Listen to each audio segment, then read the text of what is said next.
backward and take a safe place and start swinging your boost up. Now it's time to go forward.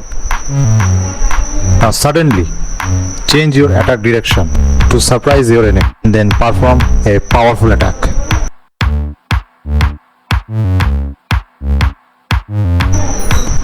Move the boost up and hit in the growing level.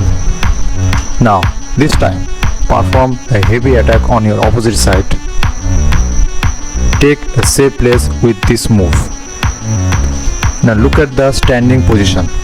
Hands in the near of your chest and your leg will be in the blocking position. Now perform a devastating attack with jump.